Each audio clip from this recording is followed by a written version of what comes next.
right, let's talk about this Michael Jackson Invincible album, which was actually Michael's last official release before he passed away. Of course, he's had posthumous albums, but Invincible was literally his last album to drop, and it dropped some 24 years ago in 2001. E for One Media, thank you for watching. Make sure you like this video and of course subscribe to the channel. I'm Anthony, welcome back, and if you're new here, welcome.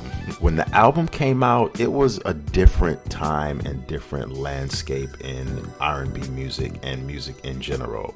We were pretty much coming off of the late 90s, and you had the rise of super teen pop groups like NSYNC and Britney Spears, 98 Degrees, and all of those other groups that were like, Backstreet Boys, that were super popular at that period in time, from the late 90s going into the early 2000s.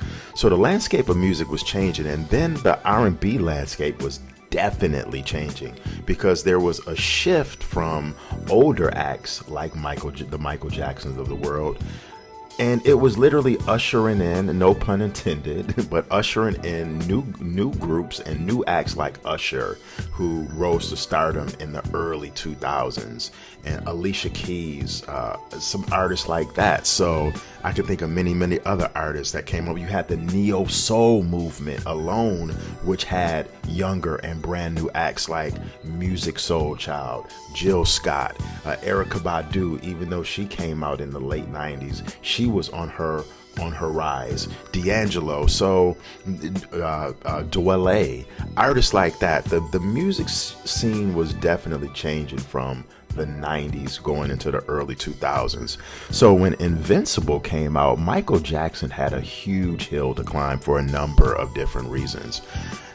Primarily because Michael Jackson's public image was on somewhat of a decline. Not somewhat, his public image was really on a decline, coming off of all of the accusations from the 90s and everything like that. Even though Invincible was successful, it wasn't as successful as his previous albums and previous efforts. So public image definitely had something to do with that. The fact that Michael Jackson was beefing and pretty much going through a dispute with his label at the time, Sony and Tommy Mottola, that had a lot to do with it. Michael claimed that Sony failed to really push the album and really put the album in the position for success. So that was one of the reasons as well. Another thing was high production costs, right? Now, this was Michael Jackson's first album in a mere 6 years. His previous album was History, which was the greatest hits album that did sprinkle and feature some new tracks on it. But this was his first brand new album in 6 years. And it is said that the production costs on this album reached up into the high millions of dollars. We're talking like $20-30 million here. There was not really a strong push for the album. Of course, it got its fanfare. It was a brand new Michael Jackson album at the time, so the promotion was there.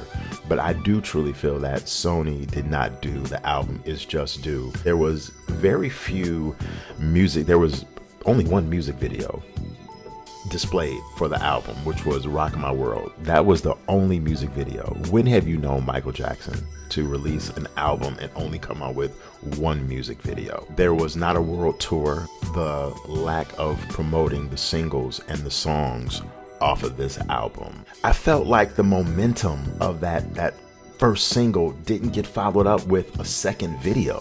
It didn't get followed up with an official second and third single. The second single released off the album to radio was Butterflies, which was an amazing song.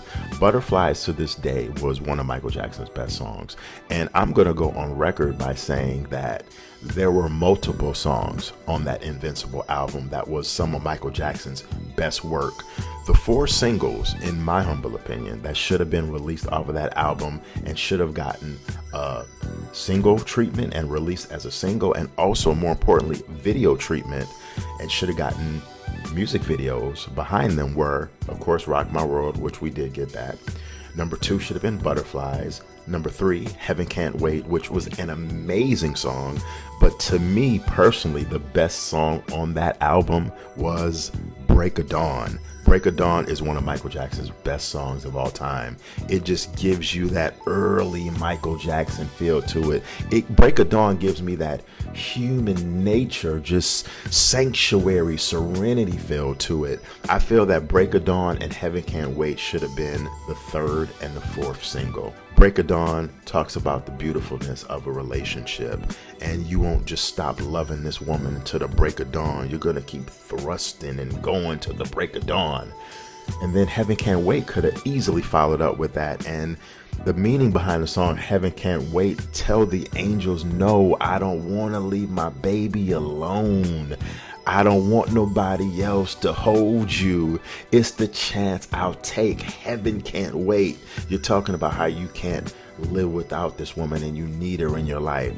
Those should have been part 1 and part 2 if you kind of understand the gist what I'm saying here. I want you to truly leave a comment and let me know your thoughts on what happened to Michael Jackson's Invincible album. Thank you for watching E for One Media.